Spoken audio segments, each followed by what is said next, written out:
ವಯಸ್ಸು ಮಾಡಬೇಕು, ಏನ್ ನನಗೆ ಲಾಭ ಇದೆಯಾ? ಏನೋ ಬೆಂಗಳೂರು ಸುಧಾರಣೆ ಆಗ್ಬೇಕು, ಬೆಂಗಳೂರು ಅಂತ ಮಾಡ್ತಾ ಇದ್ದೀವಿ.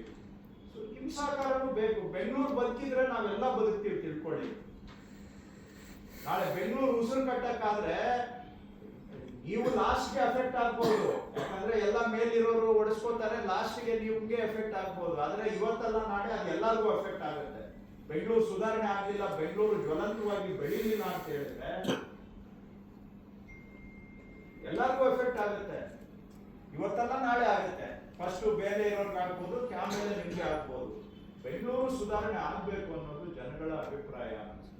ನಾವು ಸುಧಾರಣೆ ಮಾಡಕ್ ಪ್ರಯತ್ನ ಮಾಡ್ತಾ ಇದ್ದೀವಿ. ಇದರಲ್ಲಿ ಸಣ್ಣ ಪುಟ್ಟ ತಪ್ಪು ಆಗ್ಬೋದು, ಇಲ್ಲ ಅಂತ ನಾನೇನು ಆಟ ಇಲ್ಲಿ ಸಾಧನೆ ಮಾಡಕ್ ಹೋಗೋದಿಲ್ಲ. ಎಲ್ಲವನ್ನೂ ಪರ್ಫೆಕ್ಟ್ ಆಗಿ ನಾವು ಮಾಡಕ್ ಆಗೋದಿಲ್ಲ.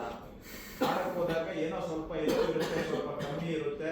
ಯಾಕಂದ್ರೆ ಎಲ್ಲ ಅಧಿಕಾರಿಗಳನ್ನು ನೀನ್ ಹಿಂಗೇ ಮಾಡ್ಬೇಕು ಅಂತ ನಾವು ಇಲ್ಲಿಂದ ಸೂಚನೆ ಕೊಟ್ಟರು ಅವ್ರು ಮಾಡೋವಾಗ ನಾವೆಲ್ಲ ಮನುಷ್ಯರೇ, ಯಾವುದು 5 ಬೆರಳು ಸಮಾನನೂ ಇಲ್ಲ. ಉಪ್ಪು ತಿಂದವರು ಸ್ವಲ್ಪ ಹೆಚ್ಚು ಇರ್ತಾರೆ, ಖಾರ ತಿಂದವರು ಹೆಚ್ಚಿರ್ತಾರೆ, ಕೆಲವರು ಕಮ್ಮಿ ಇರ್ತಾರೆ. ಇದೆಲ್ಲ ಇರುತ್ತೆ ಫೀಲ್ಡ್ ಅಲ್ಲಿ, ಪ್ರಾಕ್ಟಿಕಲಿ.